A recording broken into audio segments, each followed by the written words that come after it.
Morning, Your Honors. May it please the Court. Kevin Colbert on behalf of MB, the father. This is an appeal from a termination of parental rights from the 11th Judicial Circuit. And the father is asserting two errors. First and foremost is that he was not afforded an opportunity to complete a case plan. He received no referrals to remedy the situation which brought the child into the system. Would you like to save some time for rebuttal? I'm sorry, the same error. Give me 4 minutes for rebuttal, please. This case came in July of 2009. Let me specifically ask you that question. If the allegation is abandonment from birth, must the department give the person, the parent, a case plan and an opportunity to meet the parameters of the case plan if the allegation is abandonment from birth? Actually, Your Honor, any number of different allegations can cause the department not to provide a case plan and to move forward on an expedited termination of parental rights. Well, is abandonment one of them? Sir? Is abandonment one of them? It can be, yes, Your Honor. But in this case, so then what's the problem? If this was not in a case of abandonment, what is? it is not a case of abandonment where the father was incarcerated at the time the child was... We have cases on that. When you're incarcerated, you can make contact with the father. You can write letters. You can maintain some sort of meaningful contact with the child. We have cases on that issue. Absolutely, Your Honor. But I dissented on one of them. And I wrote the majority opinion. I'm aware of that. I was not on that panel, so... Having said that, though, Your Honor, we'd have no proof that the father knew there was a dependency case at the time of the child's birth. Well, he knew about the child, though. He knew about He was out of custody for a period of time. He was out of custody for a couple of months and still didn't even attempt to contact the guardian or make any contact with the child. He was out of custody in October, Your Honor, approximately 2 months before the termination of parental rights was filed. But made no attempt to contact his child. Well, actually, his testimony was that he and his mother called in an attempt to contact the custodian and were told that they had no contact. The custodian didn't agree with that. Which leads me to another point. There's a no contact order. How is he supposed to contact someone? You go to the court and you request permission to make contact, and you write letters and you do whatever it takes if you really want to have contact with your child. I understand that, Your Honor, but assuming arguendo that all that's true, he should be afforded an opportunity to cure that which brought this forward. He was incarcerated at the time. It's admitted that he had some substance abuse problems, but nobody gave him any assistance in trying to cure that. Well, he said it wasn't a real problem. He said his substance abuse, his alcohol consumption really wasn't a problem, that wasn't every day and wasn't really a problem. I don't believe that's unusual, Your Honor, with somebody who has such a problem, and that's one of the reasons they go into a substance treatment program is to recognize that problem and to take care of it. It is also not unusual that such a person happens to have a little child that he doesn't pay any attention to. I understand it's not unusual to have such a situation, but here we're not judging that conduct. We're talking about its effect on a child. I don't disagree, Your Honor, but again, I think we're focusing entirely on the father when the focus also is on the department. A dependency came into the system. I thought we were talking about the child in this case. At the core of everything is the child, but we're trying to cure a parent-child relationship, which was never established because he was incarcerated from the beginning. However, I would argue to the court that the department needs to take steps to remedy that which brought the child into the system. This father was given no opportunity. If he had been given a parenting course, if he'd been given a substance abuse referral, if he'd been given dyadic therapy so he could create a relationship with his child, we may not be here today. Instead, what the department did is it sat on its hands. It gave him absolutely no assistance. Let me ask you this. Are these dates correct, that he was incarcerated until September of 2009 and then not reincarcerated until January of 2010? So that's correct, Your Honor. Out of custody that entire time. That's correct. But I'm sorry, go ahead, Your Honor. Go ahead. But the termination of parental rights was filed on December 11, which was well before that time period when he was reincarcerated. When was the trial? Sir? When was the trial? I don't have that off the top of my head, Your Honor, but you're right. It was a few months later. Yes. But at that point in time, he still had not been provided any services to cure that which brought him before the court. But by that point in time, he also had continued to abandon the child. Again, Your Honor, he had a no-contact order. He did go before the court. When he was before the court, and there is... Did he say, I wanted to see the child, but I was precluded by the no-contact order? He said that at trial, Your Honor. Well, no, he didn't say it as per the no-contact he order. didn't He say said, I that. tried to contact the child. The But custodian nobody said... answered my phone calls. No, they answered it and said that they answered his mother when they called together in his testimony, in the paternal grandmother's, saying that you're not allowed to see the child.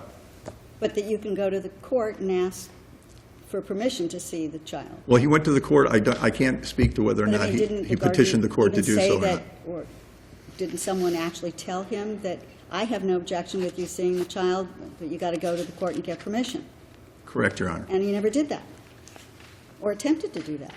Well, I don't know whether he did or didn't, Your Honor. There's no record evidence whether he asked when he did. There is record evidence he did go and attend court 2 to 3 times.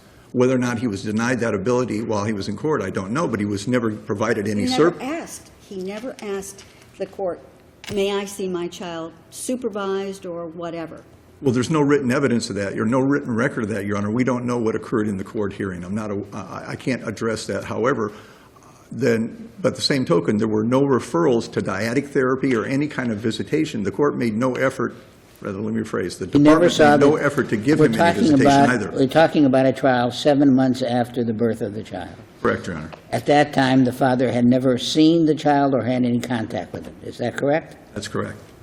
Okay, you have 4 minutes for rebuttal. If you want to Thank you, Your Honor. save that, we'll hear from the appellant. May it please the Court, Carla Perkins on behalf of the Department, Hillary Camber for the Guardian Program. This actually is a case about a baby born addicted to heroin, baby positive for hepatitis B and C, and the fact that this father knew, even though he was not adjudicated the father until later on, some months after the child's birth, he knew that the baby was his. His testimony was that, but for the fact that he was incarcerated at the time of her birth, he would have been there at the hospital. As this court has pointed out, in this case, this father was not in jail for the entire period, and the trial actually took place on February 10th of this year, February, I think, 19th of this year. This father never, ever, at any point in time, went before any court and asked the court, can I see my child? I've never, ever seen my child. This father has never, ever seen this baby. He knew the baby. He testified he heard the baby had hepatitis, didn't know baby had both hepatitis B and C. Fact is, the baby also had to be tested for AIDS in March of this year. So, and at this point, or back then at the time of trial, the baby could not even be given medication for the hepatitis because of her young age. So we have a father in and out of jail, testified that he has been working since 2006 because he testified to having prior jobs, losing the jobs, going to jail, testifying to being in jail many times. And yes, the case law is that incarceration alone is not sufficient. However, Not in this district. when you have repeated, He's trying to revive old wounds. when you have repeated, along with the fact that we have a father who pretends, and the testimony, part of the, I think, the confusion here is there are 2 children, actually. Well, they had already terminated parental rights as to the sibling The of older, this child, right, who he didn't see since 6 days after that child's correct. birth. But he actually, the grandfather of that child who adopted him was the one who testified to him calling and asking and him telling him to go to the court. The custodian of the baby is the cousin of the mother. She testified that the paternal grandmother was the one who was trying to contact her. And in fact, what happened was the case manager also testified that the paternal grandmother went off to Santo Domingo. So there was never ever any visitation by the paternal grandmother either. But he never ever, he didn't even know the name of the custodian of the baby. He knew it was a cousin of his girlfriend or whatever his relationship with her now is, but he had absolutely no relation. The department's actually pointed out a case, and that case is out of the 5th DCA. It's FLC versus GC, which is 24/7, 3rd, 669. And even though that case was based on a termination of parental rights under Chapter 63, that case spoke about the proof required also in terms of terminating a parental right to be the same as that under Chapter 39. In that case, though, which is very appropriate to this case, there the Fifth spoke about where there is little or no bond to protect and where there was never a parent-child relationship to reestablish, termination of parental rights is not barred by the application of the least restrictive means test.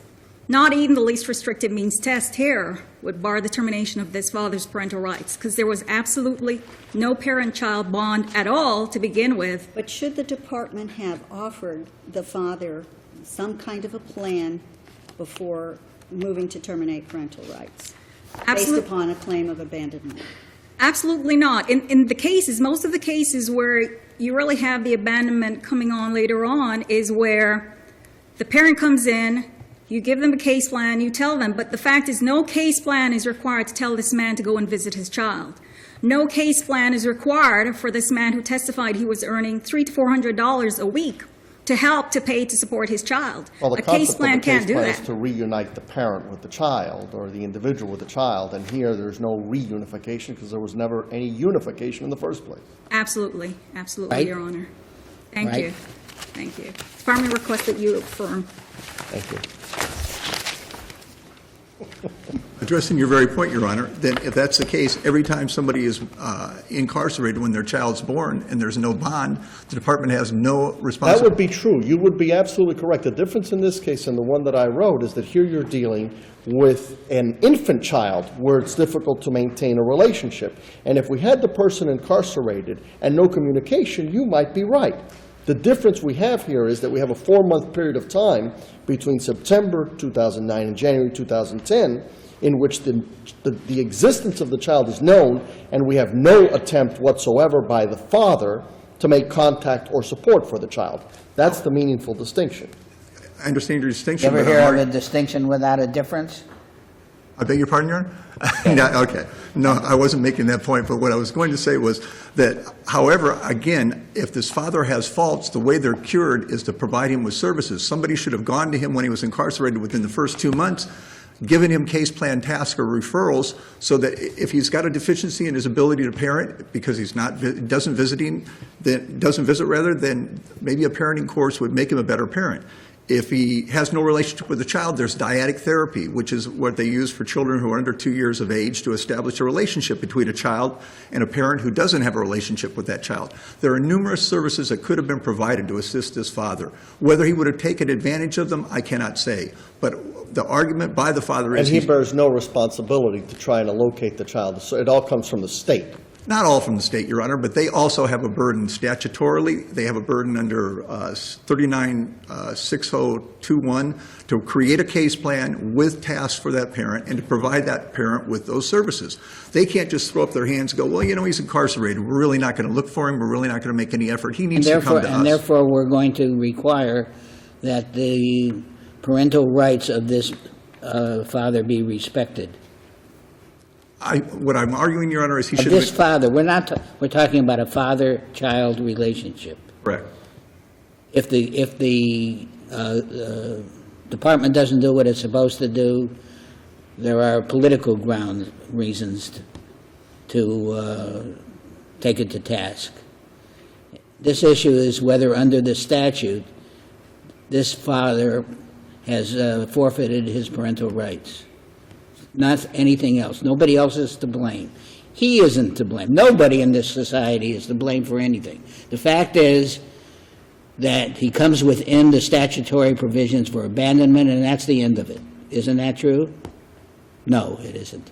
No, I would argue it isn't, Your Honor, for the reasons that I've argued before here, that he was not provided with an opportunity to cure that. If he abandoned the child for those 2 months, he wasn't given an opportunity to cure that. That's what I'm asking the court to consider, that, to reverse the judgment, and I thank you for your time. Thank you.